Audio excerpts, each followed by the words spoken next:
and our trade deficit reached a record $1.2 trillion, which is unheard of. Since the beginning of NAFTA, the worst trade deal ever made, it was a horror show. I was able to terminate it. They all said you'd never be able to get it out. We had to get approval from Congress to get it terminated. We had to live with that deal. It was the worst trade deal ever made by far. But since the very beginning of NAFTA, our country lost 90,000 factories. Think of what that is, 90,000. Think about putting a map up and putting tax on it. You wouldn't have enough room. 90,000. I said, is that possible? We had it checked 4 different times, and it was actually somewhat higher than that. And 5 million manufacturing jobs were lost while racking up trade deficits of $19 trillion. That was the worst trade deal ever made. As a result of these gigantic losses, foreign nations now own $26 trillion more of American assets than think of this, than the Americans own of their own foreign assets or other foreign assets. The United States can no longer produce enough antibiotics to treat our sick. We have a tremendous problem. We have to go to foreign countries to treat our sick. If anything ever happened from a war standpoint, we wouldn't be able to do it. We import virtually all of our computers, phones, televisions, and electronics. We used to dominate the field, and now we import it all from different countries. A single shipyard in China now produces more ships every year than all of the American shipyards combined. Think of that. And it was a business that we used to dominate. We used to dominate it totally. In short, chronic trade deficits are no longer merely an economic problem. They're a national emergency that threatens our security and our very way of life. It's a very great threat to our country. And for these reasons, starting tomorrow, the United States will implement reciprocal tariffs on other nations. It's been a long time since we even thought of that. We used to think about it a lot. We didn't think about it for many decades, and you see what's happened. For nations that treat us badly, we will calculate the combined rate of all their tariffs, non-monetary barriers, and other forms of cheating. And because we are being very kind, we're kind people, very kind. You're not so kind when you got ripped off with your salaries. My auto worker friends and my Teamster friends and all of the unions that typically voted Democrat, they're not voting Democrat anymore because worker, whether union or non-worker, they're for the Republicans now. That's what happened. But we will charge them approximately half of what they are and have been charging us. So the tariffs will be not a full reciprocal. I could have done that, yes, but it would have been tough for a lot of countries who didn't want to do that. I'd like to see the chart if you have it. Could you bring it up, Howard? This is our great Secretary of Commerce, Howard Lutnick. Thanks, Howard. So if you look at that, China, first row, China, 67%. That's tariffs charged to the USA, including currency manipulation and trade barriers. So 67%, I think you can, for the most part, see it. Those with good eyes, with bad eyes. We didn't want to bring, it's very windy out here. We didn't want to bring out the big charts because it had no chance of standing. Fortunately, we came armed with a little smaller chart. So 67%, so we're going to be charging a discounted reciprocal tariff of 34%. I think, in other words, they charge us, we charge them less. So how can anybody be upset? They will be because we never charge anybody anything, but now we're going to charge. European Union, they're very tough, very, very tough traders. You know, you think of European Union, very friendly. They rip us off. It's so sad to see. It's so pathetic.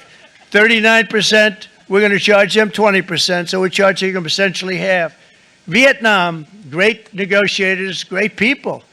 They like me, I like them. The problem is they charge us 90%. We're going to charge them 46% tariff. Taiwan, where they took all of our computer chips and semiconductors. We used to be the king, right? We were everything. We had all of it. Now we have almost none of it, except the biggest company is coming in. We're going to end up with almost 40%. Lee Zeldin's working to get their approvals. And it's an amazing company. Mr. Wei of one of the great companies of the world, actually. They're coming in from Taiwan, and they're going to build one of the biggest plants in the world, maybe the biggest for that. But 64%, we're going to charge them 32%. Japan, very, very tough, great people. And again, I don't blame the people for doing it. I think they're very smart in doing it. I blame the people that sat right in that Oval Office, right over there, right behind the Resolute desk or whichever desk they chose. Japan, 46%. They would charge us 46%, and much higher for certain items like cars, little items like cars. 46%, we're charging them 24%. India, very, very tough, very, very tough. The Prime Minister just left. He's a great friend of mine, but I said, you're a friend of mine, but you're not treating us right. They charge us 52%. You have to understand, we charge them almost nothing for years and years and decades. And it was only 7 years ago when I came in, we started with China and charged them. We took in hundreds of billions of dollars from China in tariffs. And they understood, honestly. President Xi understood. He said, look, I understand. And the other countries, and they all understand. We're going to have to go through a little tough love, maybe, but they all understand. They're ripping us off, and they understood it. Prime Minister of Japan, Shinzo Abe. He was a fantastic man. He was unfortunately taken from us, assassination. But I went to him and I said, Shinzo, we have to do something. Trade is not fair. And he said, I know that. And he was a great gentleman. He was a fantastic man, but he understood immediately what I was talking about. I said, Shinzo, we have to do something. He said, I know that. And we worked out a deal, and it would have been a much better deal, but frankly, there were many years left on the deal that was made previous to my getting there, but it was something. If you look at Switzerland, 61% to 31%. Indonesia, Malaysia, Cambodia. Oh, look at Cambodia, 97%. We're going to bring it down to 49%. They made a fortune with the United States of America. United Kingdom, 10%, and we'll go 10%. So we'll do the same thing.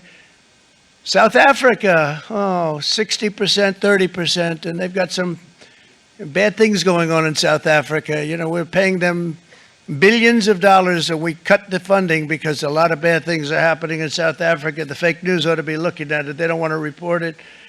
Brazil, 10%. Bangladesh is 74%. So you see what's going on. Pakistan, 58%. Sri Lanka, 88%. So what we're doing is we're taking not the full, we could take the full 88%. Thanks a lot, Art. 姐妹们总烦恼脸上细纹干燥与暗沉，现在起跟我一起放心交给 KS Royal Face 皇家颜值逆时奇迹系列。KS Royal Face 皇家颜值逆时奇迹系列，它添加5种 EGF， 专门防止肌肤老化，强化皮肤修复，增加肌肤弹性水嫩，轻松抚平皱纹，换回青春自信。KS Royal Face 皇家颜值逆时奇迹，护肤露、全效精华、精华霜，即刻启动冻龄密码。